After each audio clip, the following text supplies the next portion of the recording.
Peace and welcome to the culture here on the Black Star Network. I'm your host, Farajii. Thank you so much for tuning in and being a part of the conversation. First, folks, let's talk about the WGA strike, the writers' strike that continues to happen, and how some Black writers are affected and what they think will be the future of Black writers in the room. We'll have that conversation. Also, one of the top big culture conversations we want to have today, funding racism, as the legal defense fund for Daniel Penny reaches over $2 million. What does that say? And will it add to intent?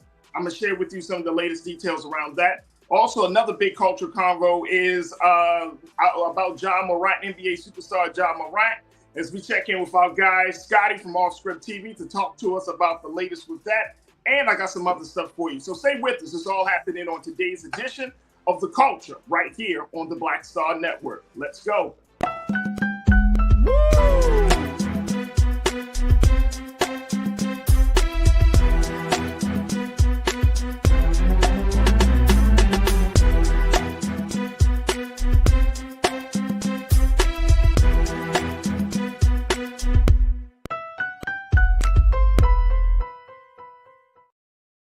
All right, folks, welcome to The Culture here on the Black Star Network. I'm your host, Farajii. Thank you so much for tuning in and being a part of the conversation. First and foremost, thank you for tuning in. And, of course, big shout out to my culture crew that are galvanizing in the YouTube chat right now. And if you haven't heard, we do have a group of folks that have been a part of this conversation and a part of the many discussions called the Culture Crew. We want you to join us right now. Be sure to jump into the chat as we're streaming live right now on YouTube. We're also streaming live on blackstarnetwork.com and, of course, on Amazon News. And we look forward to connecting with as many of you as possible. And remember, folks, this is the only show where you are actually a part of the conversation. Yeah, so we look forward to hearing what you have to say about these big conversations that we have lined up for you. All right, first and foremost, let's talk about the WGA writer strike. This is the Writers Guild of America.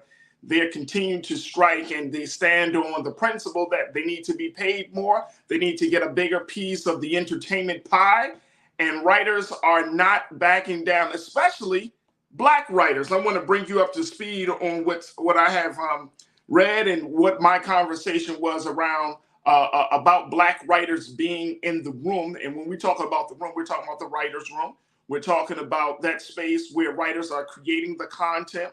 And there is a whole lot of discussion about the impact of this latest stand between the WGA and the Alliance of the Motion Pictures and its impact on diversity, its impact on Black content coming out of Hollywood, and so much more as it relates to race issues, equity, and social justice. But first, I want to share with you a discussion I had when I had a chance to go out on the front lines and talking to some of the writers about what she has experienced being up and an emerging writer, and what she looks forward to and hopes that this strike will do. And Keenan, just let me know once we're queued up on this, if we can just jump right into that. But first, let me just share this with y'all, folks, that this writer strike is definitely something that we need to support. Why? Because we need to tell our stories.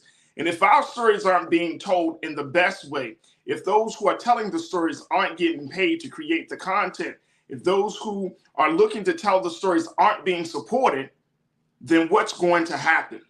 All right, let me just share with you. I had a chance to go out talking to some of the writers here in Los Angeles, and they were protesting in front of Netflix headquarters on Sunset Boulevard and Sunset Bronson Studios, another big studio in the industry. And I want you to check out what this one sister had to say as she got herself involved in the WGA writer strike. Take a look. I got to get a word with y'all. Right now, y'all are pre-WGA. What does that mean? So that means everything that is being fought for right now is for our people. So we are not in the union yet. Right. But we hope to join the union when we get that opportunity. And when we do, we hope that means everything will be better. Yeah. And all the terms that we are looking for to have our basic needs met and to be able to live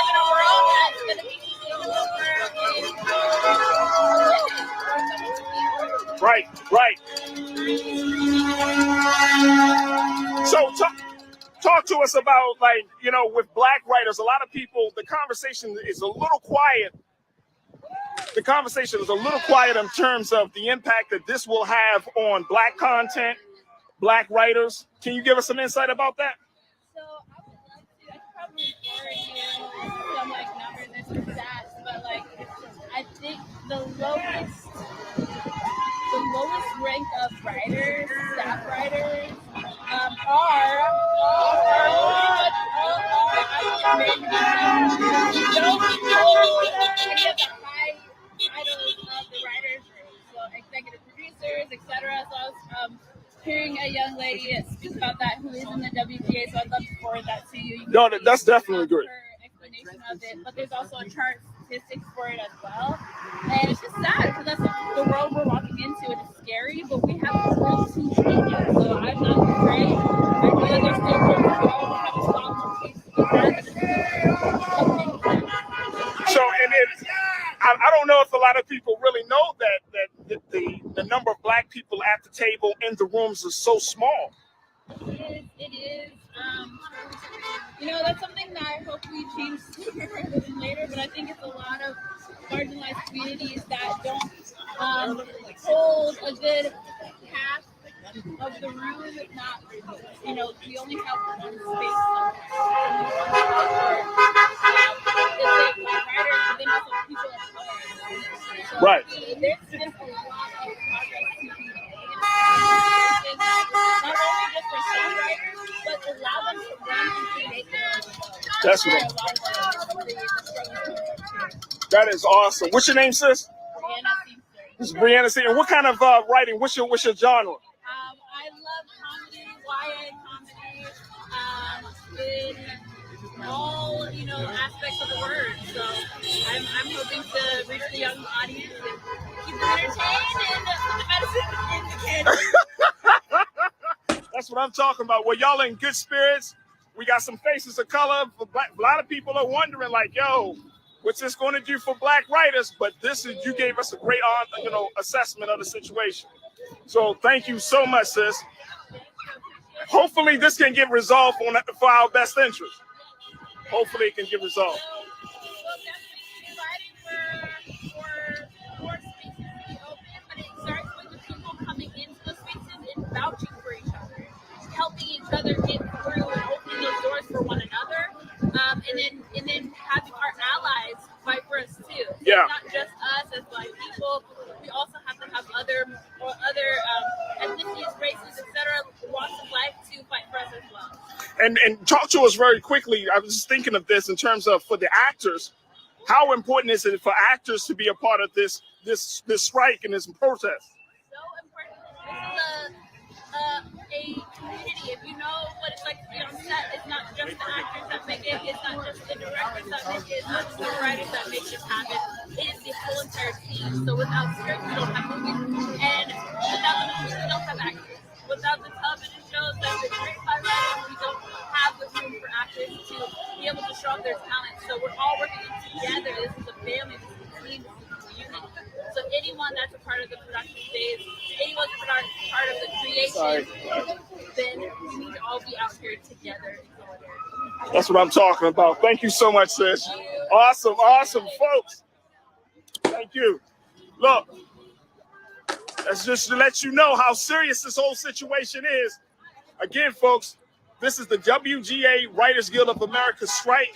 This is the strike that they didn't want to do, but they felt like they had to do in order to get their proper compensation, fair compensation, and more importantly, in order to be heard.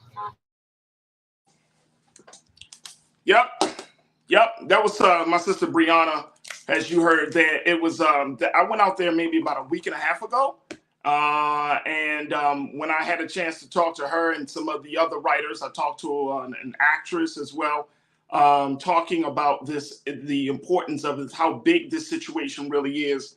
It just opened up the door, and it got me thinking.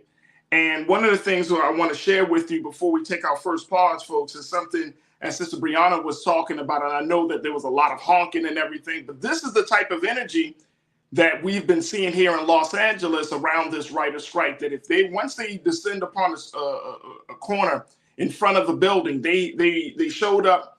Now this is a bi-coastal protest. So you have writers in LA, you have writers in New York. But once they stand in front of these major studios, whether it's Paramount, whether it's Netflix, whether it's Sony, whether it's Fox, they draw a lot of attention, and more actors and actresses have decided to come on to show their support. Now, one of the stories that may have been kind of put on the underground on the radar has been the fact that HBO has released or has terminated the contract of David Simon, the one who created The Wire, Homicide, and some of the other major HBO shows, because of his stand with the writers. So there are some stories out there about, about studios who are doing their part to disrupt this whole situation. And so, folks, I don't want us to lose sight of the importance of Black writers in the room. But I do want to just throw this quick quote up here. This is from another writer. This is from a sister named Erica Green Swaffer. She's 50 years old. She's a writer. She's an award-winning writer. And she said this, and Keenan, we're going to just throw this quote up here. She said, "This is not a sprint. This is a marathon. This is not for the faint of heart. Power does not concede easily, and so it's going to take effort over and over and over again." She's a writer who's worked on hit shows like How to Get Away with Murder. She says that she will keep striking to protect the rights of the writers coming after her. She said, "I'm out here because I was born Black, and as a Black person, that's the first union you sign up for, collective struggle. I am now able to join a union because of my forefathers. We're paying it forward. We're making sure that the people who come after us are able to make a living." And that's what these writers are talking about, folks. That's exactly what these writers are talking about. And with Black writers, Black creatives, that's what the burden, that's the greater mission. The greater mission is, one, that you don't make sure that someone just shuts down your voice and your content.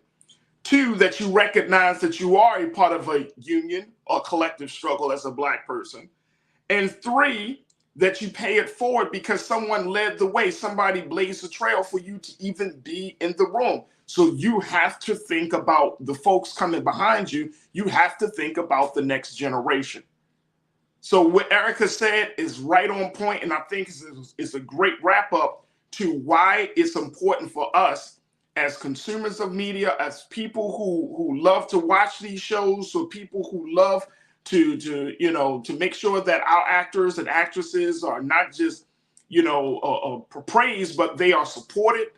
We need to support Black writers. We need to support Black content creators. We need to support this strike to make sure that our stories are told without any type of disruption or without any type of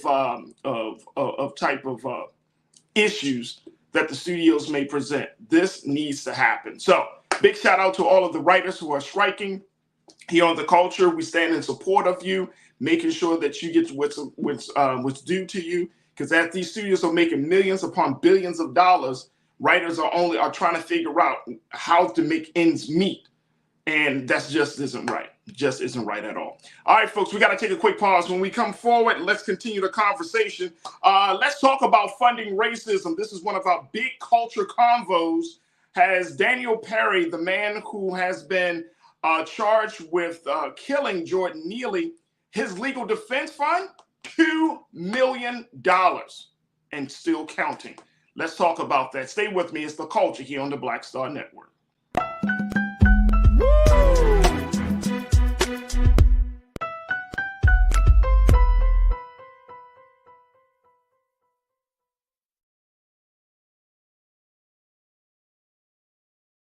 Black Star Network is here.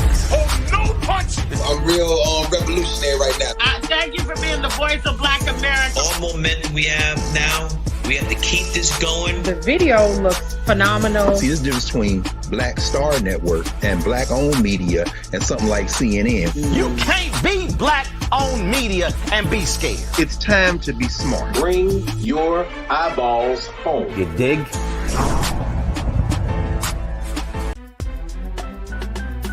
I'm Farajii Muhammad, live from LA. And this is The Culture. The Culture is a two-way conversation. You and me. We talk about the stories, politics, the good, the bad, and the downright ugly. So join our community every day at 3 p.m. Eastern and let your voice be heard. Hey, we're all in this together. So let's talk about it and see what kind of trouble we can get into. It's The Culture. Weekdays at 3, only on the Black Star Network. Hatred on the streets, a horrific scene, a white nationalist rally that descended into deadly violence. White people are losing their damn minds. There's an angry pro-Trump mob storms the U.S. Capitol. We're about to see the rise of what I call white minority resistance. We have seen white folks in this country who simply cannot tolerate black folks voting. I think what we're seeing is the inevitable result of violent denial. This is part of American history. Every time that people of color have made progress, whether real or symbolic, there has been what Carol Anderson at Emory University calls white rage as a backlash. This is the rise of the Proud Boys and the Boogaloo Boys. America, there's going to be more of this. Here's all the Proud Boys, guys. This country is getting increasingly racist in its behaviors and its attitudes because of the fear of white people. The fear that they're taking our jobs, they're taking our resources, they're taking our women. This is white fear.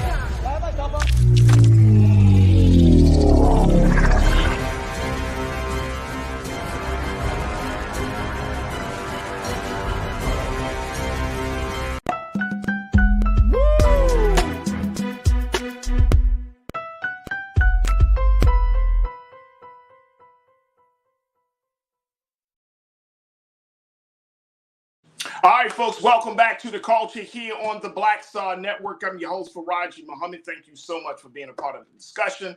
All right, let's talk about this. This is our first of two big culture convos that we want to have today, which is around this idea of funding racism. Is that what we're looking at? The situation here. Let me just break it down for you, folks.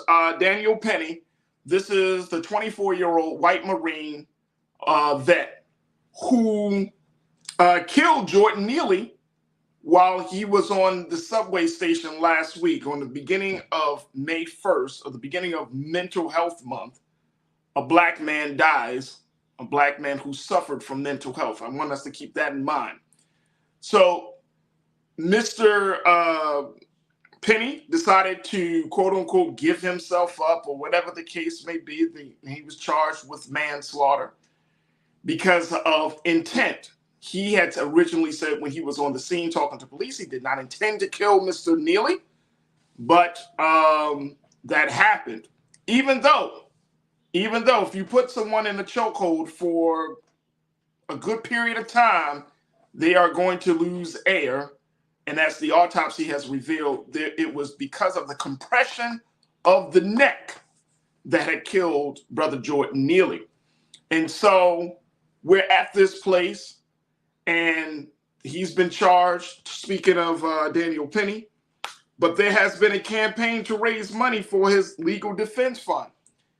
And let me tell you why, folks, because this is the sickness of white supremacy, the poison of white supremacy, and this is the sickness of where we are in this country, that a man who can kill another man in broad daylight on a public transit can be seen, and the narrative can be changed to where he's, quote unquote, a hero, or where he's considered to be a good Samaritan.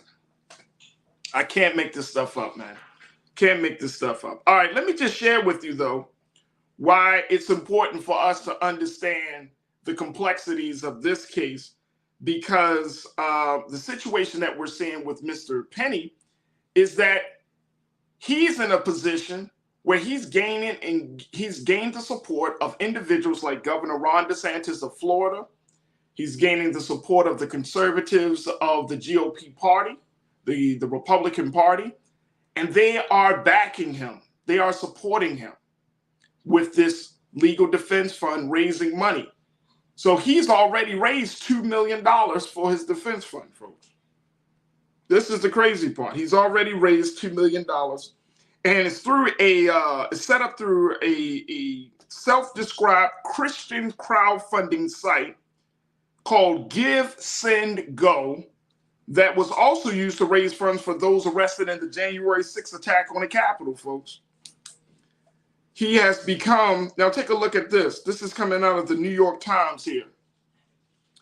I'm looking at the second paragraph. It says, Mr. Penny has become symbolic of a macho and tough take action, hold your ground ethos that appeals to a conservative segment of the country, said Douglas Muzio, a political science professor at Farajii College. He said the charge against Mr. Penny occurs in an atmosphere of extreme polarization and racial polarization. It's symptomatic of our times, the split between red and blue, the split between black and white, and it resonates with some deep-seated realities of American politics. Crew, I want you to join me in this conversation. This is the piece from the New York Times. Very insightful piece, a piece that really shed some light on the backstory of this. Did you know, this was revealed in this New York Times piece, that Mr. Penny had an affiliation as he affiliated or he saw himself politically as a conservative. This was revealed, folks, in this piece within the New York Times article, that he saw himself as a conservative. Will this be brought up in court as we talk about intent?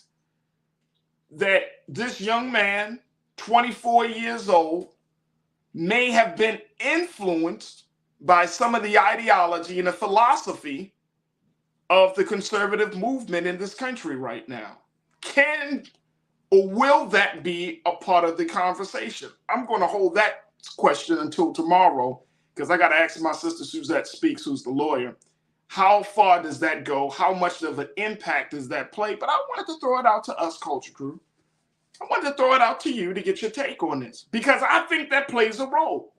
We are seeing in this country where people are committing horrendous crimes all in the name of some political, some social, some religious, or some racial ideology. It's not just a crime. It's a statement. It's a political, social statement. So we would have to see how far or how much does this play on the case against Mr. Penny, or how much does this play up for the case against Mr. Penny, that he had conservative thoughts, that he had adhered to conservative values and a certain political ideology. We got to talk about that part, but we're going to hold that till tomorrow.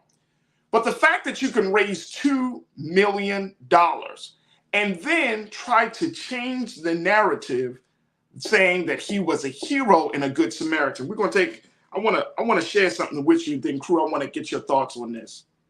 C Fresh, I see you. You want to be up next. C Fresh, think about what the Good Samaritan, if we go to the Bible and I see my brother Damon, and others of you who are a part of the church and you're familiar with the book, the Bible talks about the Good Samaritan seeing someone on the side of the road who was wounded. And in that encounter, the Good Samaritan, even though this person was wounded, this person was seen by other individuals, religious folks, and other high value individuals who did not want to do what? Did not want to show care for this wounded man on the side of the road. But the Good Samaritan saw the man in pain and suffering and has decided to make himself uncomfortable by stepping out of his comfort zone to help another human being in need. And what did he do? He took out some oil. He applied the oil to the wounded man. He added the balm. He not only applied the oil, but he helped that man onto his ass and took that man to an inn and signed that man in and gave him a place where he can find peace and comfort and he can get some rest. Sounds like a good Samaritan to me. But what did Mr. Penny do when he saw a man that was wounded mentally? Did he try to make him feel cared for? Did he show compassion to this man? Or did he go into attack mode and attack this man in such a way that he didn't save his life, but he actually was responsible for taking his life? Good Samaritan? Look, folks, let us not believe the garbage that is coming out of some of these people's mouths. I don't care if they're governors. I don't care if they're heads of state. If that's a lie, that's a lie. And it's sad and sickening that we use such a wonderful example that we can all live up to, an example that we can all become on how to become a good Samaritan and apply it to such an ugly incident. Let me go to you, crew. Let me take a couple of thoughts, and then we're going to take our next pause. See, Fresh, I told you first, so you checked in and said this: Daniel Penny could not do that too well and fit black men. That's all I know. Marine picking on the weak. Yeah, he couldn't do that to a well and fit black man. That's true. That's true. That's true. Michelle, thank you, C Fresh. Michelle Smith, you said Daniel Penny knew exactly what he was doing. Why he couldn't be satisfied with simply subduing this man is beyond logic. He is not a hero. Absolutely not. Absolutely not. Thank you, Michelle. Truth is power. My guy, you said it's amazing that these white supremacists can network money to these people to defend them when they're doing wrong, but why don't the government block that money? That's a whole different level of intervention if the government started doing that. Because if we ask them to block the money of white people, white supremacists who are funding white supremacists, we're stopping them from blocking the money of black people supporting black liberation. That's the other side of that, right? It's easier.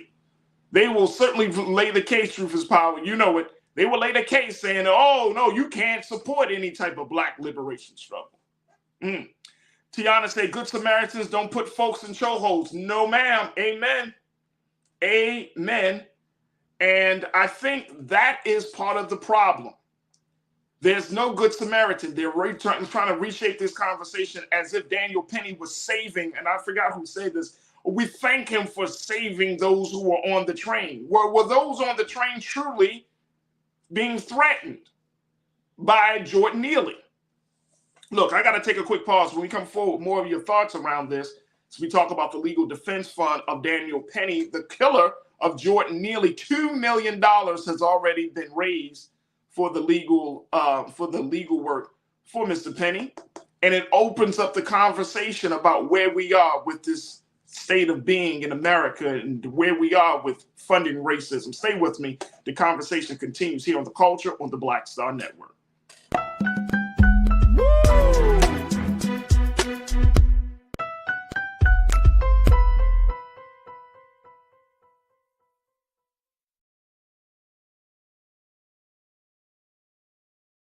Hatred on the streets, a horrific scene, a white nationalist rally that descended into deadly violence. White people are losing their damn minds. As an angry pro-Trump mob storms the U.S. Capitol, we're about to see the rise of what I call white minority resistance. We have seen white folks in this country who simply cannot tolerate black folks voting. I think what we're seeing is the inevitable result of violent denial. This is part of American history. Every time that people of color have made progress, whether real or symbolic, there has been what Carol Anderson at Emory University calls white rage as a backlash. This is the rise of the Proud Boys and the Boogaloo Boys. America, there's going to be more of this. Here's all the Proud Boys, guys. This country is getting increasingly racist in its behaviors and its attitudes because of the fear of white people. The fear that they're taking our jobs, they're taking our resources, they're taking our women. This is white fear.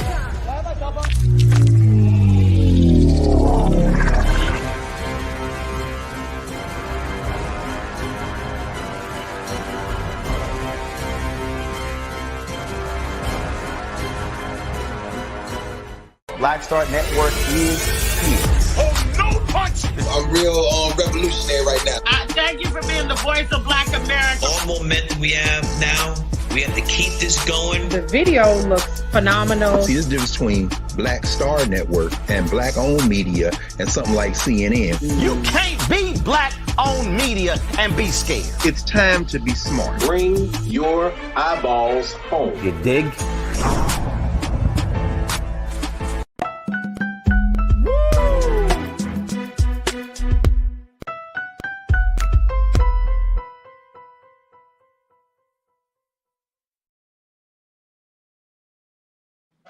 All right, folks, welcome back to the show. We've been talking about the legal defense fund of Daniel Penny, the man that was responsible for the death of Jordan Neely, and how his legal defense fund went from $0 to $2 million, folks, and still counting. Are we in a space of where racism is being outwardly funded? This is my question. Are we funding racism at this point? Well, we will have to see. The algorithm, you checked in and said the public is trying to sway the jurors. That doesn't mean that he will be acquitted of the charges he faces, as we talk about the narrative being shaped around Daniel Penny as being a hero and a good Samaritan. So the algorithm, to your point, I think that's something interesting that we would need to consider as this whole process unfolds in terms of bringing him in terms of Daniel Penny going through the court proceedings and whatnot. But it's trying to sway the jurors. So here's the thing, folks. What can we prepare for as we look at this situation, right? Because this is an all-out attack. This is not just an attack on Jordan Neely. This is not just an attack on what we believe is right versus wrong. This is not an attack on just an attack on what we have seen in the video. This is an attack on our very intelligence, our critical thinking skills and ability to see something, to understand something, and to interpret something based on what reality has shown us, and more importantly, based on what it is. This is an all-out attack. You want me to believe that a man who comes on a subway station or any public transit space and he's screaming and yelling that he is a murderer, a terrorist, but more importantly, that his very presence and his mental health condition causes him and justifies him to be killed? You mean to tell me that's acceptable? That's okay? That we start killing everyone that has a mental health problem and displays their mental health condition publicly? Is that what we're doing now? More importantly, that the man who did it, and I'm going to stick by this point, folks. So if y'all tell me, I'm going to stick by it.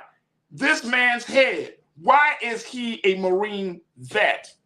Or why is he still not in the Marines? Is he in the Marines? Is he not part of the Marines? But more importantly, his political ideology, I think this needs to be brought up. His political ideology.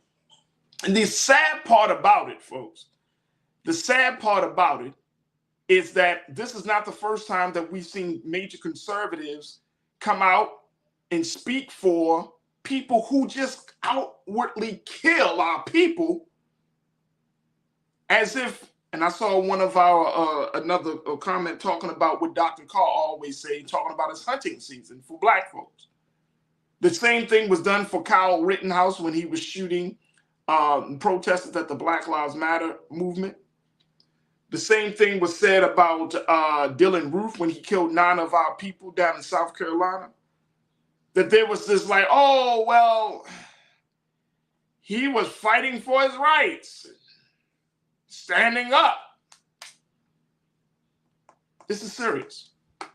This is very serious. Let me go get some more of your thoughts on this, crew. I appreciate y'all so much for checking in. Conscious Thought, you said it. Daniel Penny got his trophy. He got his scalp.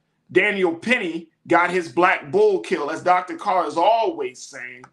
They are hunting us. Lord, have mercy. Oh my gosh. Thank you so much, Conscious Thought. Pauline, my sister, you checked in and said racism is on full display here. Absolutely. Absolutely. Racism is on full display. Truth is power. You came back to talk about that piece that he should not be able to raise money after an atrocious situation like this. You said the government frees the assets of the Black Panther Party so that they couldn't distribute into communities, but they don't block the money of white supremacists who support murderers. Interesting. Are we really surprised, Truth? Truth. Are you surprised about the double standard that is applied to Black folks versus white people in this country? Are you?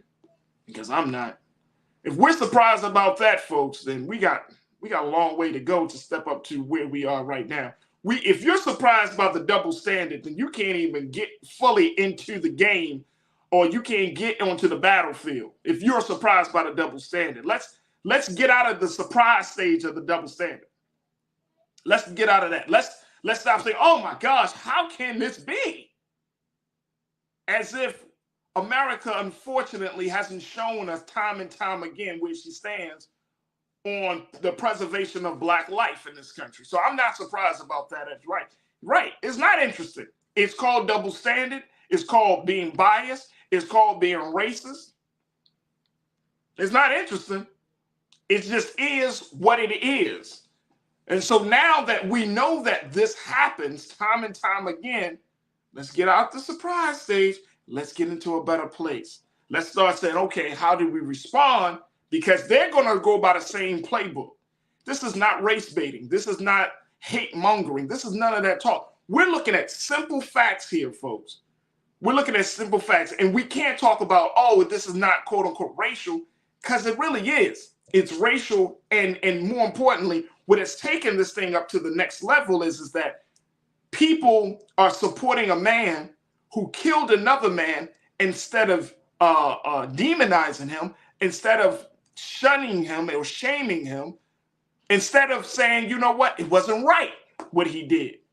He acted out of lust for blood versus acting out of compassion as a good Samaritan would. All right, let me see if I can get a couple of more thoughts from you, crew. McCall, my sister, you said Daniel Penny is not a good Samaritan. He murdered Jordan Neely. Jordan Neely was treated inhumanely, with disdain, with callous, and with brutality. Did Daniel offer Jordan any food, water, etc.? No.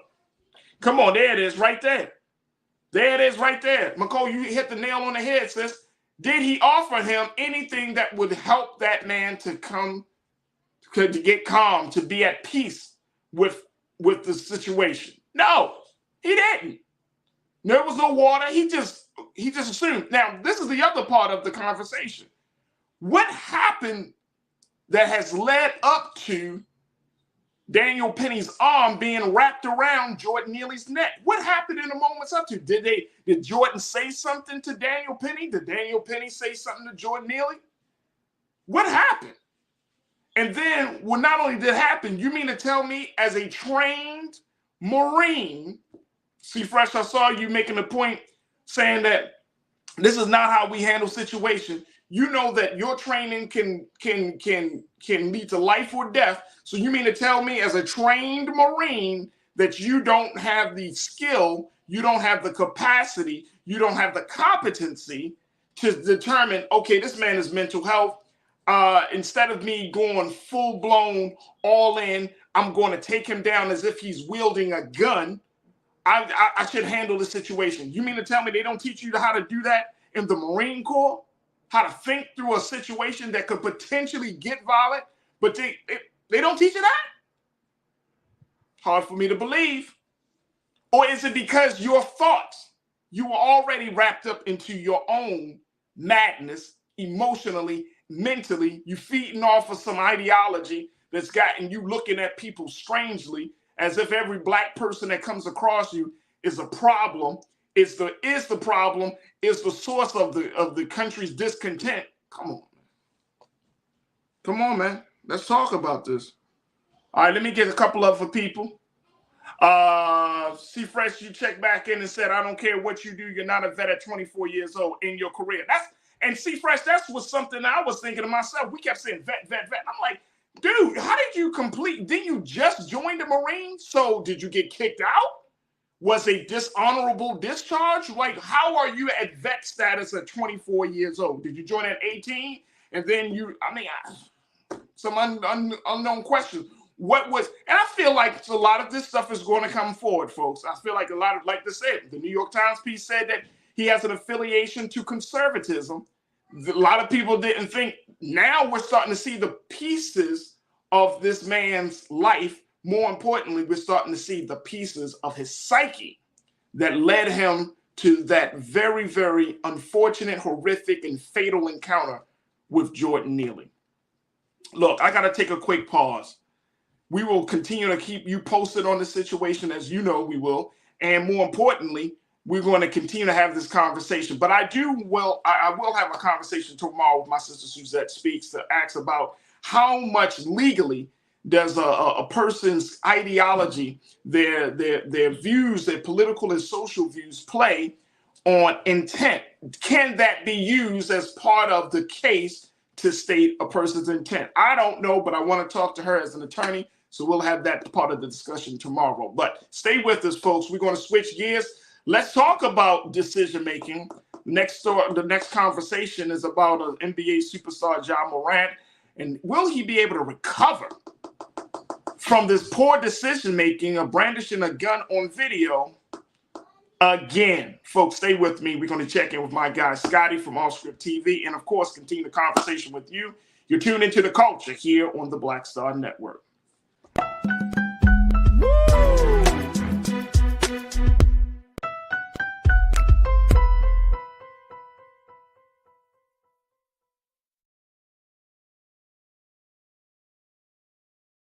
Folks, Black Star Network is here. Oh, no punches! I'm real revolutionary right now. Support this man, Black Media. He makes sure that our stories are told. Thank you for being the voice of Black America, Roland. Stay black. I love y'all. All momentum we have now, we have to keep this going. The video looks phenomenal. See, this difference between Black Star Network and black-owned media and something like CNN. You can't be black-owned media and be scared. It's time to be smart. Bring your eyeballs home. You dig? Pull up a chair. Take your seat. The Black Tape with me, Dr. Greg Carr, here on the Black Star Network. Every week, we'll take a deeper dive into the world we're living in. Join the conversation only on the Black Star Network. Hi, I'm Dr. Jackie Hood Martin, and I have a question for you. Ever feel as if your life is teetering and the weight and pressure of the world is consistently on your shoulders? Well, let me tell you, living a balanced life isn't easy. Join me each Tuesday on Black Star Network for A Balanced Life with Dr. Jackie. I'm Farajii Muhammad, live from LA. And this is The Culture. The Culture is a two-way conversation. You and me. We talk about the stories, politics, the good, the bad, and the downright ugly. So join our community every day at 3 p.m. Eastern and let your voice be heard. Hey, we're all in this together. So let's talk about it and see what kind of trouble we can get into. It's The Culture. Weekdays at 3, only on the Black Star Network.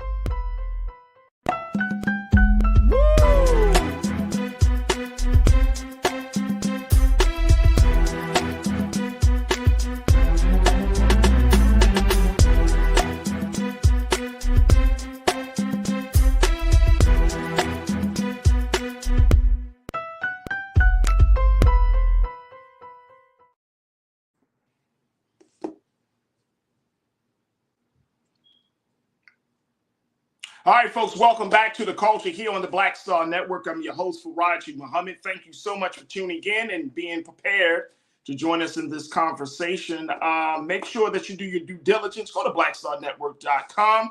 Show your support for us as we do the great work of having these conversations in a very, very important way. And so we want you to support us. Your support means everything. So go to our website today at blackstarnetwork.com.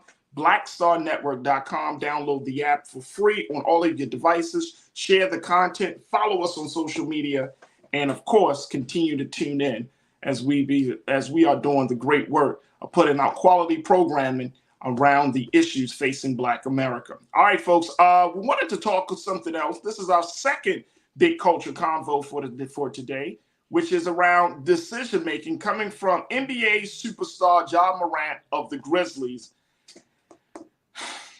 Let me just bring my brother in. Y'all can check him out on Offscript TV on all social media platforms. My brother, Scotty. Scotty, you with me today? What's up, man?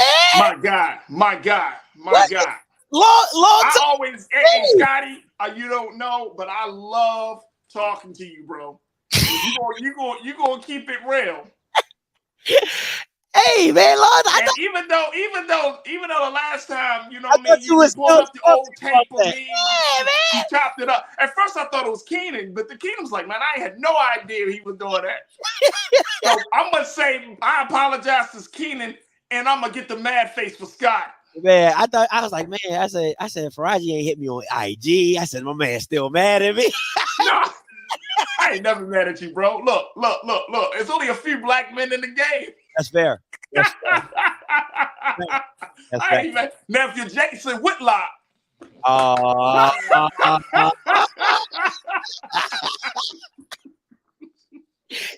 right. But look. All seriousness though, bro. What in the hell is Ja Morant thinking? Like, for real. Now, look, I've been looking at this landscape for the past couple of days, man. Steven Jackson called him a moron. I want to play this piece that Keyshawn Jackson or Keyshawn Williams? But I want to play this piece before we... Keyshawn Johnson. Right. Keyshawn Johnson. He made a point that I think is so important. I want to play it, then I want to get your take, and I want us to really understand what are we seeing right now, and how does this affect Black athletes in the big scheme of things. Folks, take a look at, and Keenan, if we could pull up Keyshawn Johnson's take off of Twitter. This is a video. They were doing a podcast, and Keyshawn Johnson made this excellent point, I think, that we can use at the beginning of this discussion. Take a look, folks. Just in the ghetto. Okay, I grew up around gangs and in gun violence. I've been shot before. My sisters have been shot before. That's not it. It just really isn't. You, and I'm not even talking about the money, but you put yourself in a position, because first of all, you're not from the streets. So let's stop that. Let's just stop it. That's why people that are from the streets are kind of ticked off about his behavior, because they would die to be in his shoes. And then he continue to put himself in this position. You don't do nothing but alienate these individuals and make them mad. When you having fun or whatever you're doing, but you out there looking real silly instead of saying, nah, you know what, that's not what I want to do. I just want to play basketball. He's a basketball player, and he needs to really, and there's people around him, they need to really get him to understand, man, you play basketball. You don't want that life right there. That club, guns, alcohol, that's not it. That's not it. You're gonna squander $200+ million. You're gonna squander that. That's gonna go away like this.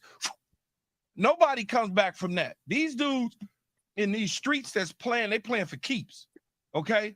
They play for keeps in these streets. They not out here just listening to rap music and turning their lives into that. They already living that on a daily basis.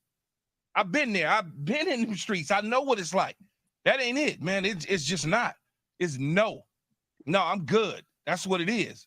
And then the people around him, they should be ashamed of themselves too, for even agitating it instead of saying, "No, man, that's not what we gonna do. We gonna go chill. We gonna be in a safe place." But for whatever reason, he keeps putting himself in this position. All right, that was Keyshawn Johnson. Let me get my man Scotty. For whatever reason, he keeps putting himself in this position. I find that this is an ongoing dilemma, especially with Black athletes. I can't speak about white athletes, but with Black athletes, it's always this interesting pull, Scotty, between being real or being too Hollywood, quote unquote, right? Or, you always got to kind of reconnect. Like if you get a big contract, get a big opportunity, sports opportunity, a big deal, you always got to all right, let me just show the world that I'm still on the block. Yeah. And I'm wondering why. This is the part of our culture, brother, that drives me insane. If we always said that we wanted to get out of the hood, get out of certain elements, be removed from this, then why, when we get an opportunity, a major one, we decide to go back? It's like a dog going back to its vomit. I think that's kind of harsh. I get what you're saying, though. This is okay. I look at it as nobody wants you to forget about them, right? It's like we're the community that made you. If it was the drug dealers looking out for you, right? That telling them they couldn't touch you. I've had that situation with my cousin, very prominent. He come from a very small town. He was a very prominent basketball player, and we had family that did that life, and they was like, "You good? You don't have to worry about where you go. Everybody knows not to touch you." So you have incidences like that in your community to where your community has looked out for you. So do you owe them anything? Technically, no, but they feel like you should be able to give back. Now, giving back in the way that Ja Morant is giving back, that ain't giving back. But there's ways that you can give back. So I'm all for giving back. Yeah, I do understand a community asking for that player who's made it, who got out, to give back, because you can inspire the next person to be like, hey, I came from here.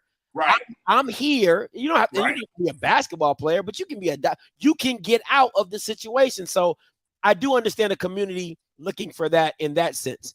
As long as it's not in the I owe you, you owe us type of feel, right? I want to speak to the people real quick, Farajii. The people who he didn't do anything wrong. It wasn't illegal to have a gun in Tennessee.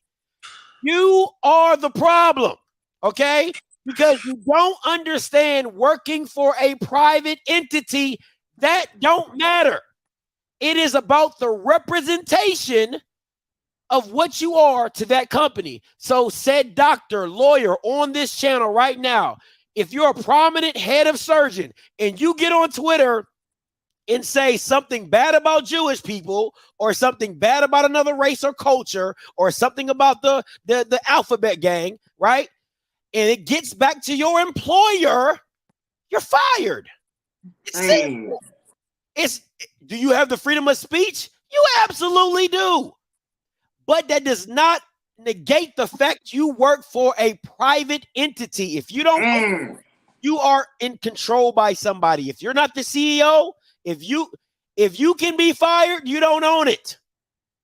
Right? So it's the same thing that goes with Ja Morant. Yes, he can carry a lawful weapon in Tennessee.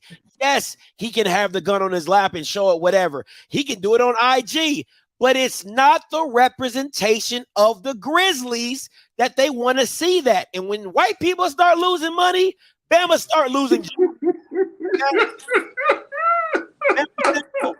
That ain't hard to come about. When white people start losing money, somebody gonna lose their job. And it ain't the person that owns the team. Okay? So that is that. Now, let's talk about T. Morant. Because somewhere in this equation, that man's father has to be in full effect. Now, some people like, hey, Scotty, he's a grown man. The dynamic is probably shift because he's a breadwinner now and things like that. Listen, I tell my friends all the time, if you date a chick that makes more money than you, that don't take the fact that you a man away. I don't care how much money he earns. He will never be that man's father. He is T. Morant. Oh, you came out that man's scrotum. You will always be my son, okay? Stop playing with me. So there is a fine line between that, and I think there has to be, I would say 90%. I say 80% is on Ja, 10% is on his friends, 10% is on his father, right? 80% is still him having to deal with the decisions that he makes because he is a grown-ass man. It just is what it is. But I think T. Morant has to play some blame. I think the friends around him have to play some blame on this. But at the end of the day, Ja Morant cannot keep doing what he's doing. First and foremost, I got to take a break because your commentary I want people just to marinate on this, folks. Especially the part about coming out of the man's scrotum. I mean, bro, think about that. People were like, "Oh yeah, he makes more money." It doesn't. No, you're absolutely right. You're absolutely. The money making thing has no bearing on a parent-child relationship. It has no bearing on it. Like, I expect my son and daughter to make more money than me, right? Like, if they aren't making more money than me, then I did something wrong. So I expect that to happen. But I agree with your whole analysis, bro. It's so much. It's so complex. But we do have to stop. I think there's this. He's a 23-year-old black man, and you mean to tell me he doesn't know the difference between right and wrong? And you damn sure don't know. You damn sure you're going to tell me that he don't know that in this very hypersensitive space that we find NBA and NFL particularly. It's just been 2 months since the last incident. Bro, what are you thinking? No, it did, bro. It's like, bro, like I guess it's like getting caught cheating again. Like, you cheating again? Like, you know what I'm saying? You didn't learn the first. Look, you put out a statement saying that you took referral. Look, I gotta take a quick pause. It doesn't make no sense. This doesn't make any sense. And look, and the more and more I listen to you, Scotty, I'm about to take the Steven Jackson approach. Hey man, this is on you, bro. This is what that man said. This is on you. Yeah. Like we had your back the first time. You know, fool me once. What the hell? What's that whole saying? One, shame on you. Fool me twice. We can't get fooled again. Gotta give him the George Bush. Fool me twice. We can't get fooled again. You can't fool me again, man. I don't know what you're trying to do, folks. We gotta take a quick pause when we come forward. More with our guy Scotty from Off Script TV, and of course, I want to hear from you, crew. What's your take on this? Can Ja recover from his poor decisions? Can he recover? He's been suspended for 8 games from the Grizzlies, but it looks like he has bigger fish that he's going to have to deal with beyond his suspension. So stay with us. We'll continue the conversation on the other side here on The Culture on the Black Star Network.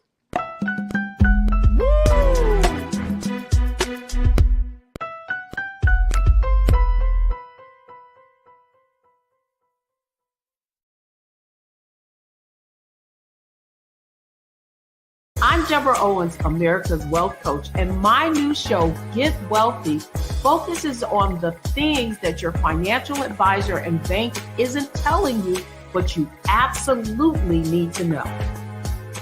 So watch Get Wealthy on the Black Star Network.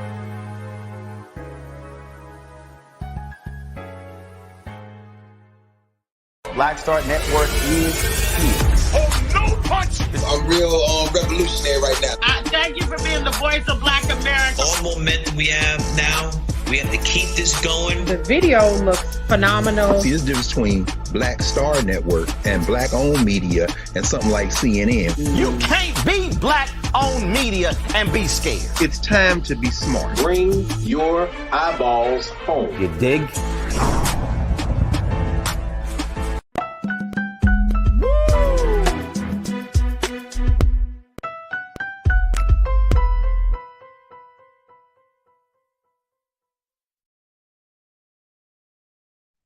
All right, folks, welcome back to the show, talking and checking in with my brother Scotty from Off Script TV as we talk about Ja Morant, the NBA superstar who was found brandishing a gun on video on IG Live again. And now how this has once again placed him back in hot water and been at the center of controversy. Those are just the stills we got right here, folks. But you can see he's holding a gun. And he was driving. I didn't even know he was driving. Oh, my God. I didn't even see the steering wheel in the Joker. Bro, I thought he was passenger. I thought he was the passenger, too. I just realized it's the steering wheel right there.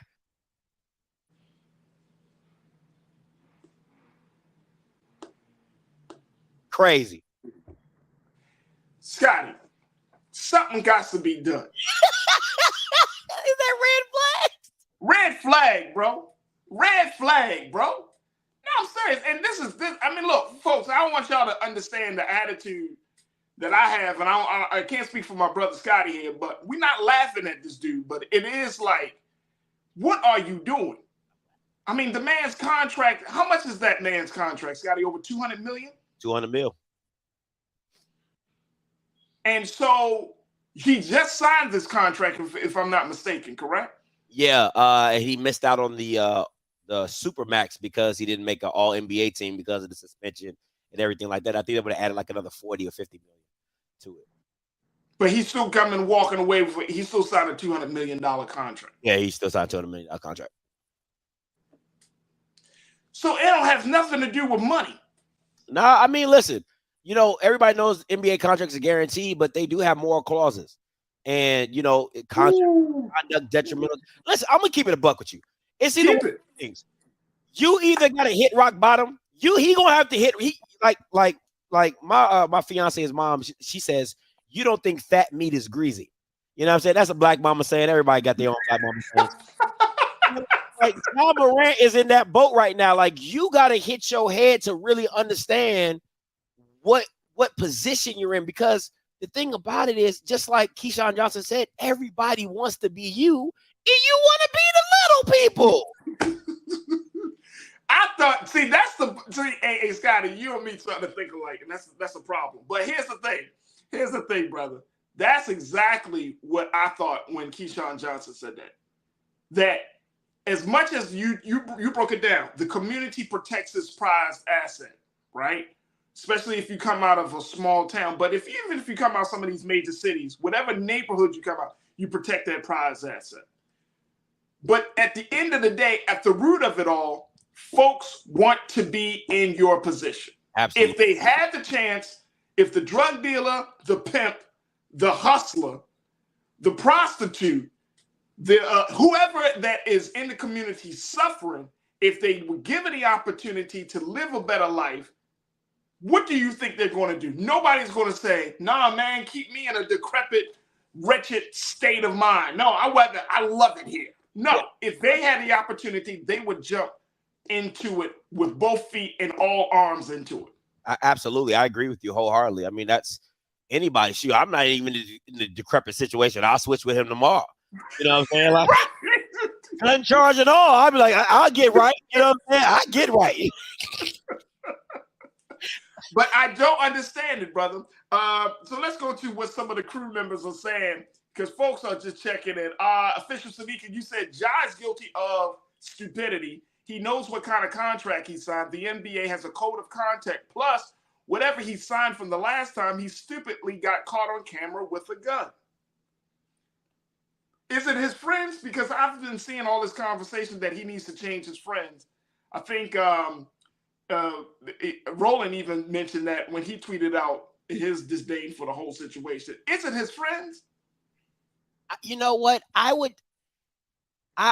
think at some point, a little bit yes, a little bit no. Because if we be honest, the friend tried to dump the phone as soon as the situation. I don't know if you saw the whole video, the whole clip. I did. He watching it, and as soon as the friend see the gun, he like, yo, like, come on, man. You know what I'm saying? So he was actually trying to look out for his man, you know what I'm saying? But at the same time, somebody in your chat said, why does everything have to be on social media?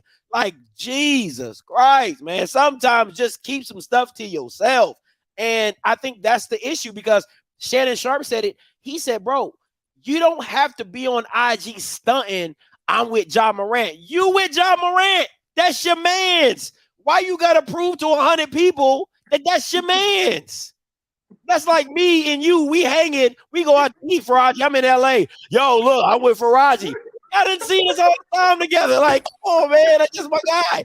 Why I got to put it on social media that I'm eating dinner with? He got asparagus. I don't understand these kids, bro. It don't make sense. It just sounds like it's a maturity issue. It's a maturity issue. It's just that's their culture. You know what I'm saying? Everything is for everything's for the gram. Everything's for this and that, instead of just enjoying the moment. You know what I'm saying? So it's sad. But the question, can Ja Morant recover for his poor decisions? You only can recover if you feel remorse. Like, if you really start seeing the error of your ways is the only way this thing, because as bad as it can get, it's just as quickly as it can turn around. But if you don't, no, for real, because he gets, let's say, if I was the commissioner, I'm suspending you for half the season. Right? I ain't even hold you.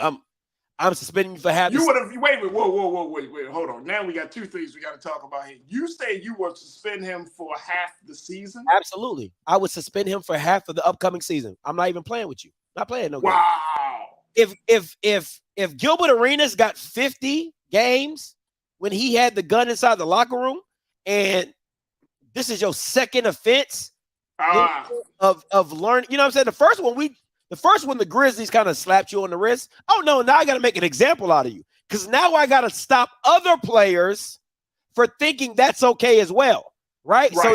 So I got to make you an example. So I'm gonna make an example out of you. I'm suspending you for 41 games? 41 games suspended, off rip. Look, our guy Damon Blissett, he said, I don't see him playing until 2024. If they did that, I wouldn't have a problem with it either. Because Farajii, like I'm saying, this man has to hit bottom. And when you hit bottom, it's either one or two things you're going to do. You're going to get up, dust yourself off, and say, you know what, I got to be better. Or you're going to stay there, and everybody going to know that's where you want it to be anyway. So, I agree. This kid. So, look, here's the other thing. And the thing that gets me, bro, is that our culture as Black folks, right? We have created this culture. We've created this street culture, right? That is so prominent. It doesn't matter how far up you are blessed to go, how many people, how many spaces and rooms you are in. This street thing has such a magnetism for so many Black men and so many Black women. And I'm trying to figure out, is there a way that we can break through that wall? Is there a way that we can disrupt that part of the culture?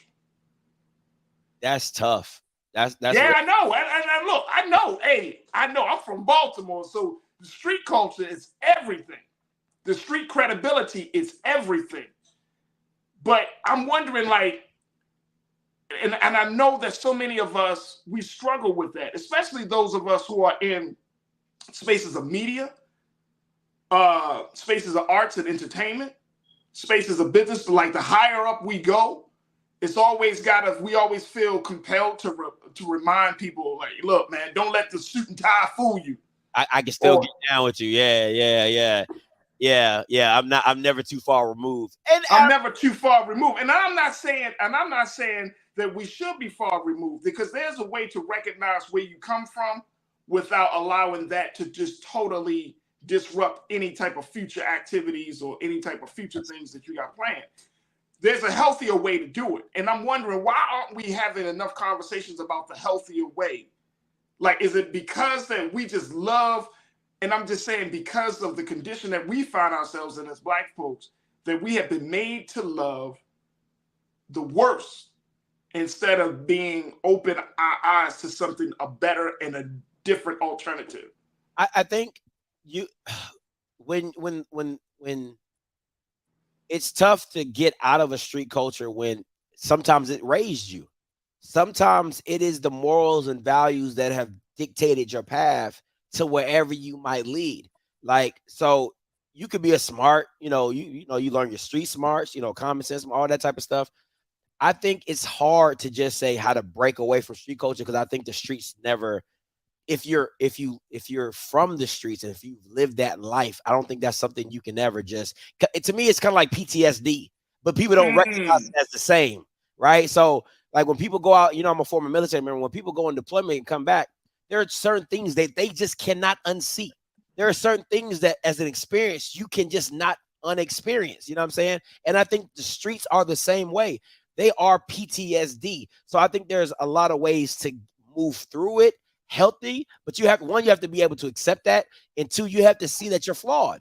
You have to see that you're flawed. And I think that's more to Black people and mental health and how we move that direction than just completely, cutting off the street culture. Because to me, listen, I tell anybody who leaves out that life or get out of that life, I'm like, listen, you can do 10 times more for somebody in a better situation than you ever can be in the same situation. Right. Facts.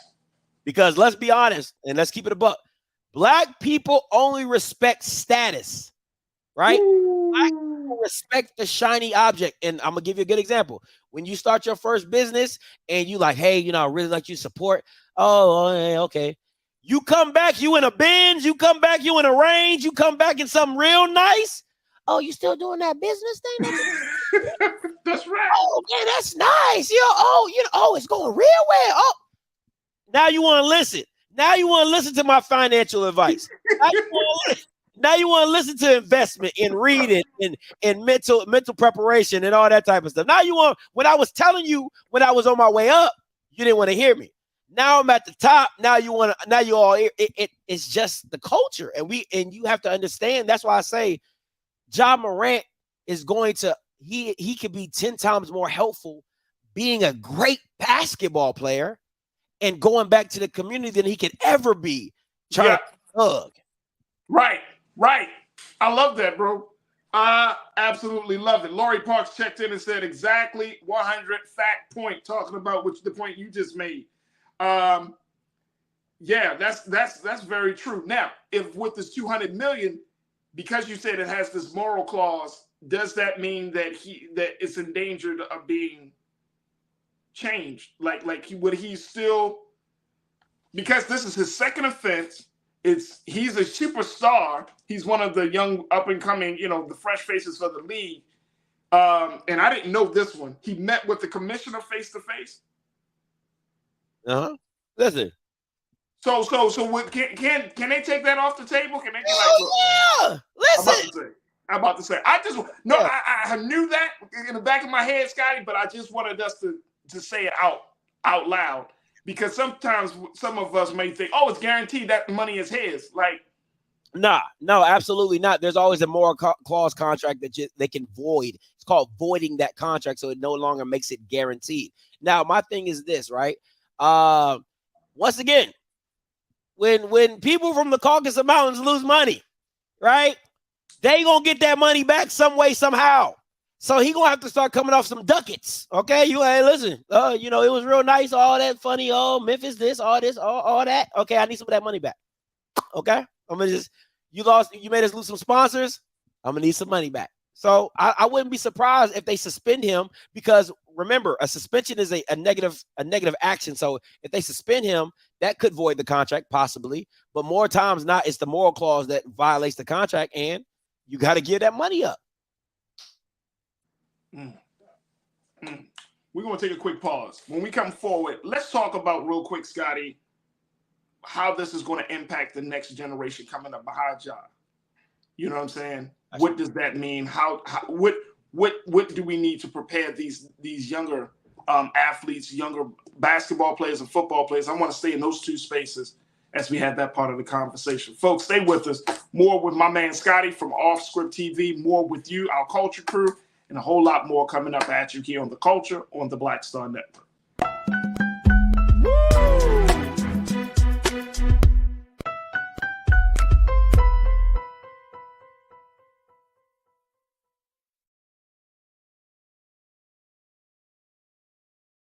Black Star Network is here. Oh, no punch! I'm real revolutionary right now. Thank you for being the voice of Black America. All momentum we have now, we have to keep this going. The video looks phenomenal. See, this difference between Black Star Network and black-owned media and something like CNN. You can't be black-owned media and be scared. It's time to be smart. Bring your eyeballs home. You dig?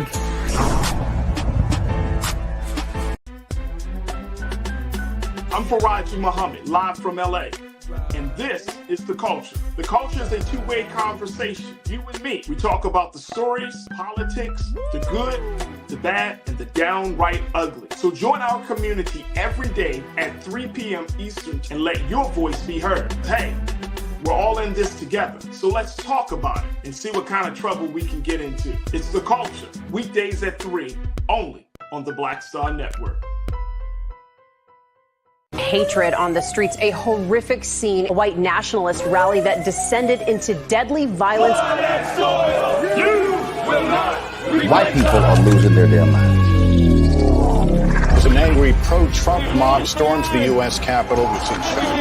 We're about to see the rise of what I call white minority resistance. We have seen white folks in this country who simply cannot tolerate black folks voting. I think what we're seeing is the inevitable result of violent denial. This is part of American history. Every time that people of color have made progress, whether real or symbolic, there has been what Carol Anderson at Emory University calls white rage as a backlash. This is the rise of the Proud Boys and the Boogaloo Boys. America, there's going to be more of this. Here's all the Proud Boys, guys. This country is getting increasingly racist in its behaviors and its attitudes because of the fear of white people. The fear that they're taking our jobs, they're taking our resources, they're taking our women. This is white fear.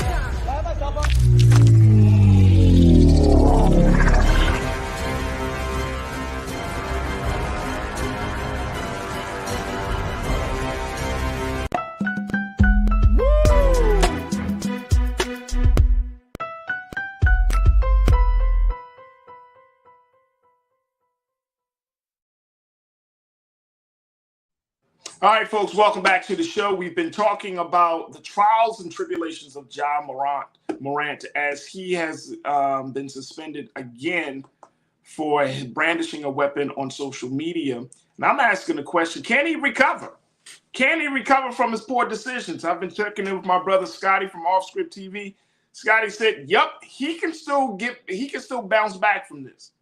He can still bounce back from this. My question is, okay, if he can bounce back, that's all well and good, but what is the message that needs to be sent to ensure that the next generation of basketball players, I don't even throw in there football players, young black football players, young black basketball players, that they don't get it in their head that this is acceptable behavior. And that, Scotty, I want to bring you back into the frame. That's the concern, because if I agree with you, the commissioner, the league is going to have to go hard on Ja in order to make it known, saying, look, we don't play that around here, that you are a representative of this league, of this private entity. I don't care what laws, what state you in. I don't even care what hood you from. Your ass belong to us. If we kick it out $200 million, dog, you better do what we say we want you to do. Now look, hey look. Y'all ain't kidding, yo. Oh man! But look, and look. This is the crazy part is this is the position that we all, like a lot of us, want to be in. We like, look, man, pay me millions of dollars. Pay me millions of dollars and I'll shut my mouth up and I'll be on the straight and narrow, right? But what do you say to the next generation of athletes who are looking at this? Ja Morant is 23, so he's right there, Scotty. I mean, he's right there. These young boys are looking at him. They're not looking at old man LeBron James. Goat James. He is a GOAT. But they're not looking at him. They're looking at Ja. And the crazy thing is he should be the role model. At 19, came into the league, has never had a major incident, put his boys on. He's the definition of his record is Scotty. I think about that all the time, bro. I tell you, getting in my head today, and I don't like it, and this is weird. But no, I think about it all the time. I'm like, yo, LeBron James has been in the league for 20 years, and he really hasn't had any major dust up. Like whoever is around, he must be so disciplined. I mean, at this point, he's married. Of course, he got his wife, his family, his sons and stuff. We already know that. So he's so invested. I mean, what did he do different that we're not seeing some other folks do? And the thing about it is everybody knows he was from Akron. Like, he from the gutter. He said it from, me, my mom, me living with my basketball coaches sometime, my mom's, struggling to put food on the table. Like, he is everything personified. And let me make this delineation, right? Right. you can be from the street and not be street. Like I want to make, because people will be like, oh, he's not. You can be in the environment and know how the environment moves, understand the dynamics, the politics in the environment, but not be in. You're not in the day-to-day operations of the hood. You know what I'm saying? Like, but you just know, the politics. You know how. Okay, can't go on that side of the street. I'm gonna talk to them. I'm cool with them. Can't wear this color. You know all the makings of your neighborhood. Because you're from the hood don't mean you're from the block or you put in the work to be a part of that. It's two different things. So you can say, yeah, I'm from the hood because you are. You know the politics, but that's neither here nor there. But my thing is this. I think this, and this is the funny thing, Farajii, I think the same way you felt about Lamar and his contract is how you should feel about Ja Morant in this contract. And that's what I mean by that. Okay. People are like $200 million. That's, in my money, that's monopoly money. Why? It's because you're getting that for shooting a basketball. Right. You're getting that for shooting a basketball. So if I take $90 million of that, my guy, you're making $110 million. I don't give a damn if you felt you earned it or not. Like, you're shooting a basketball, my boy. You're not changing world health or peace or nothing. Like, you're not a teacher. You ain't, like, what are you doing? Like, no, I'll take all that junk. I'll leave you with $2 million for that fact. You're shooting a basketball.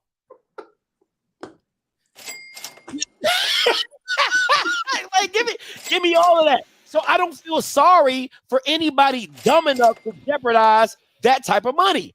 I don't feel sorry for you because hey, look, Scotty. See, I'm rubbing off on you. You rubbing off on me. No, I'm in full agreement. Yeah, I'm in full agreement. Chris, you said Farajii, you starting to sound. Do you realize how much what you just said sounds like slavery? That's what's crazy here. Talking about $200 million is enough for you to start dancing for them people. It's not the fact that you start dancing. Come on, man. Come on. Stop acting. Look, Chris. I'll be out there, boy. I'll be out there. Let's stop acting like $200 million isn't life changing. Like people don't get that money in lifetimes. Facts. And just to your point, Scotty, you're bouncing a ball. Like I get it. No, this is not to diminish. Athletes should be paid. But $200 million to bounce a ball for what? 4 months of the year? Come on, man. Come on, man. Like, stop playing. And all you got to do, I mean, Scotty, you know what I'm about to say. All you got to do is play basketball, bro. Like, look, you could do social justice stuff and they gonna kick you out the league. They won't destroy your contract. That's how lenient the NBA is. Yeah. All you got to do is keep your I'll be in a house every day, bro. I'm just letting you know. Because I'm thinking about the bigger picture. I would do the little, like, I know you see the things on Amazon where you can lock somebody's phone for like a certain amount of time. Like, all the parties are coming to my crib. Everybody getting a little sleeve. We locking phones up and we go to town. I mean, look, man, it's game changing. I'll sacrifice that time if my son and daughter can live off of that. That's $200 million, and they telling you it's guaranteed. Come on, man, that's not small money. That is not small money, man. That means that you talking about generational wealth. That's like, come on, man. Yeah, that's not small money, and all you're doing is bouncing the ball, man. Come on, and see, you get mad at I get mad sometimes because it's like, bro, so many of us, and it's not about the money. It's just about that level of security. Yeah. You know what I'm saying? Yeah. As you get older, you realize like it's not about the money. It's what you can do with the money. That's good. You know what I'm saying? That level of security that I don't have to wake up and think about, oh man, trying to make ends meet and bop, bop, bop and all this other stuff. Like, that's what it's about. All you're doing is bouncing the ball, bro. And you tell your friends, you create new friends. Be around and see, and here's the thing, Scotty, I don't understand, like in industries like sports, even in entertainment, but in sports, you got all these people who have gone down that same path and have been highly successful in being able to balance that life with their personal life and not allowing all of these other influences. When I listen to Uncle Shannon, when I listen to LeBron, when I listen to anybody that has done this, I'm always wondering, like, why don't these young athletes reach out to them and be like, hey, yo, I just got wind of all this money. Yeah. What should I do first? What should I do first? I would be calling everybody. Who is not going to take your call? That's good. Because everybody wants to see black men succeed naturally. I mean, the whole league is black. You know what I'm saying? So they just want to see everybody succeed. And it's like you said, it's not like on the court is one thing, but outside the court is a completely different, avenue of just like different successes. So, if it's investments, if it's where I put my money, where I'm invested in, where my real estate, listen, man, I would call LeBron so fast, it will make it. He'll be like, damn, Scotty again. Because I'd be like, hey, man, I'll be calling LeBron. I'll call Steph. I'll be calling everybody. I'll be calling Jordan crazy ass. Oh, I'll be like, he'd be like, man, like, how you like, man? Hey, listen, bro, I'm trying to get this money right. Like, hey, bro, who's your banker? I'm trying to bank at the same place. Yeah, who does your Maverick Carter doing my stuff too? You know what I'm saying? Everybody doing. But before we gotta take a break, I know you gotta go to break, and you're probably gonna let me go. But my thing is this. It's really funny to me when people say, oh, you just going to chuck and job for $200 million? You chuck and job for $30 an hour. Stop playing with me. And you Bammers in the comments, you know I ain't lying. Oh, my boss said I got to go in extra. I got to stay in late. You do all that for your $30 to $35. If you make six figures, you be chucking and jiving. Oh, yeah, I make $175, but I work 60 hours a week. Like, stop playing with me. Like, that's the thing that kills me. They think they push off this mantra, or they push off this arrogance, like, oh, you would do that for $10 million? You do it for $75,000. I wish you would go to your boss tomorrow and say, you know what? I don't feel like I'm taking my daughter to Disney World. He's gonna be like, all right, don't come back. And you can be like, oh, no, all right. Stop playing. Stop it, man. It kills me when people do that. They don't ever associate their life with the situation. Look. It gets me so mad, man. It gets me so mad. Oh, man. Look. Let's act like, and unfortunately, we do have to think about money because we're part of a system that's what it is. That's just what it is. That's just what it is. And I like financial security. I want to be secure. I want my family to be secure. And there's nothing wrong with that. So if you're involved in any industry, and people in our industry, bro, make $25-30 million a year just doing the same thing we do. If they need to talk, listen, if I was making $20 million and they say, hey, Scotty, we need you in Wyoming, here I come. Like, stop playing with me. Stop playing with me. I own this, okay? I own Off Script. This is all me. But if somebody called me up and said, Scotty, we'll give you $5 million to do a live show in the middle of Montana, give me a hat. Like, give me a hoodie. I'm out there. Okay, chuck it in jiving for whoever about to pay me $5 million. Stop playing. Oh, man. Y'all kill me with that. Stop playing. And anybody in these comments know they would. Like, some people, I do agree. Some people would just be like, nah, that just ain't me. You know what I'm saying? And I respect that. I'm not saying, but 90% of you Bammers, y'all gonna be just like me. But it's not you, though. I mean, look, and again, this is not like the league, and as we close out, this is not like the league is asking him to do something outside of his job description. They're simply just saying, yo. They just say, just play basketball, keep your nose clean, and help us win. Yeah. Even how many athletes who have just as much as the talent and all of those things that Ja Morant had, how many athletes they dedicate themselves and they don't even get their teams to the championship? They don't even do all that. They don't get the big contract, but they put in the work. Roger, thank you, guys. This just hit me in my spirit. Go ahead, bro. You worth $200 million? Buy your ass security guards. If you feel you need a gun, you got $200 million. Buy your ass security. Like, I don't understand it. Let them carry the guns for you. You know what I'm saying? So it's like little stuff like that is like, You are causing a problem when there does not need to be one. And they're simply telling you, like you said, dude, just keep your nose clean. Stop putting guns on Instagram. It's a real simple request. Real simple. Real simple. It's a simple request, man. And anybody in the chat who like, oh, you know, if your job right now told you, hey, we will pay you $1 million a month if you don't post anything on social media again, you would be like, okay, stop playing with me. Stop it. I wouldn't even do $1 million, $100,000 a month. And they say, hey, man, listen, you can't post your kids on social media. F them kids. F them kids. Come on. Am I lying? Farajii, am I lying?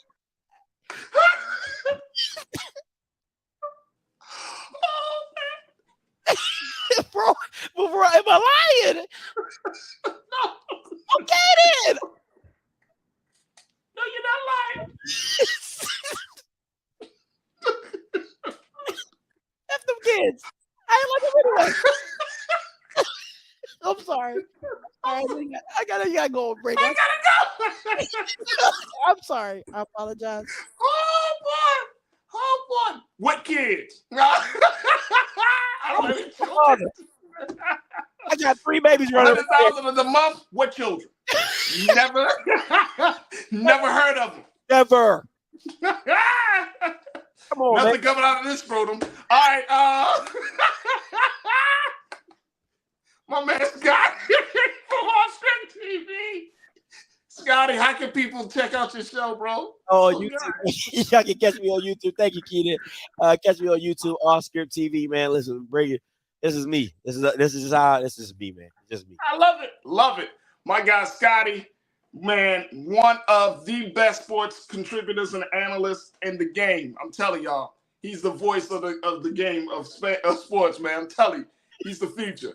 That's my guy, Scotty. Thank you so much for being on the show. Look at you. I can't stand this guy.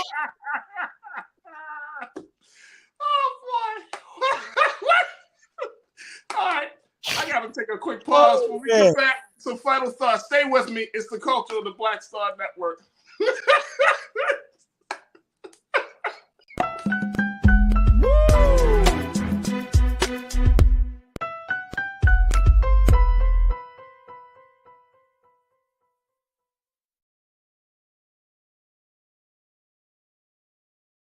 Hi, I'm Dr. Jackie Hood Martin, and I have a question for you. Ever feel as if your life is teetering and the weight and pressure of the world is consistently on your shoulders? Well, let me tell you, living a balanced life isn't easy. Join me each Tuesday on Black Star Network for a Balanced Life with Dr. Jackie.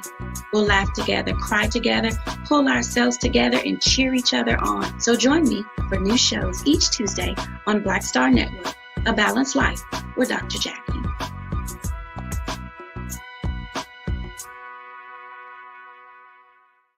Black Star Network is here.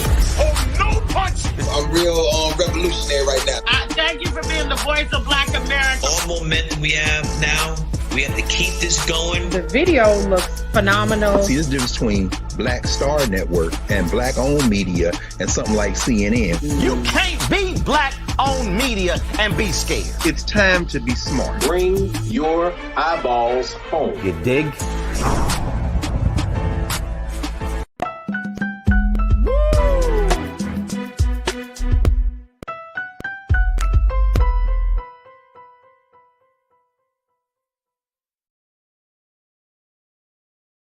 All right, folks. I'm just looking at some of the comments, and some of y'all are really upset. Y'all really upset saying that, oh, man, I wouldn't shuck and jive. Look, he's not shucking and jiving, folks, because the NBA asked him to not do certain things, that he should respect their moral clause. It's not shucking and jiving. Just ask you to do your job. Focus on your job. Don't do all the other stuff. But I think that maybe we should have a bigger conversation. Can't do it today, obviously, but should have a bigger conversation. How much would you give? How much would you sacrifice for dollars? And many people, y'all know my stance on terms of money. The money thing is never a big thing, you know what I mean? But I do understand that if I'm able to put my family in a better position because of something, an opportunity that was bestowed upon me, I'm not going to squander that because of some ego or because I need to feel. No, I'm not going to squander that. We'll make sure my family is good. And then in turn, all you got to do is give back to your community. Do something with that 200. If you're blessed to get a mass sum of money, Jai, if you listen to it, if you ever come across this, brother, if you are blessed to have this opportunity, turn this opportunity into something good. Go out. If you want to stay connected to the community you came from, do something for that community. Do a food giveaway. Do a clothes drive. Do something. Start to invest in a playground. Something to show the community that you are serious. It's not just being a part of community and coming from a certain place is not just in name, it's not just in words, but it's in spirit as well. It's in the spirit in which you do some things. So that money can be used for great things. So if there's an opportunity that we can get money, we don't have to shuck and jive for it. If somebody tells you to do something that is completely against what you believe and how you see yourself, that's one thing. But if they pay you money just for you to simply do your job, that's not shucking and jiving. If they pay you money expecting you to act a certain way because you are a representative of that entity, that's not shucking and jiving. That's just being responsible and smart. All right, folks, that's going to do it for us. Look, tomorrow I'm going to be checking in with my sister Suzette Speaks. That's host and attorney. Y'all know how me and Suzette go on Wednesday, so make sure y'all tune in for that. We got some great content that's streaming right now on Black Star Network. Do your due diligence and show your support. Let's show it, blackstarnetwork.com. This is the place where you can go. We want you to give financially. We want you to make sure you continue to help us in this movement as we continue to build this digital space, this digital platform. Your support means everything to us. So go to Black Star Network today, download the app for free, share the content, follow us on social media, and continue to support Black-owned media. Also, while you're on social, make sure you follow me. You can find me at The Real Farajii on Instagram and on Twitter at Farajii. I would love to connect with you as you build the community. And I want just to give a big shout out to all of the New Culture crew members, folks that are checking in, folks that have been joining these conversations that we've been having. Look, we're going to get deeper and deeper and try to stay more and more on top of the many different relevant discussions that are necessary for our community. So your support is everything, everything, everything. So thank you again for your support. All right, folks, stay tuned. Up next is RMU, Roland Martin Unfiltered, at 6 p.m. Eastern Standard Time. Big shout out to my team, my man King Keenan, making the show so great as it is, by my producer Joel and my control room, and of course, Culture Crew. I appreciate you and thank you for tuning in. As always, never be afraid to challenge what's wrong. Stand for what's right while being yourself in the process. God willing, we will talk tomorrow for another crazy, exciting, interesting, informative, entertaining edition of The Culture right here, exclusively here on the Black Star Network. Have a great afternoon and evening. Talk to you soon. Peace.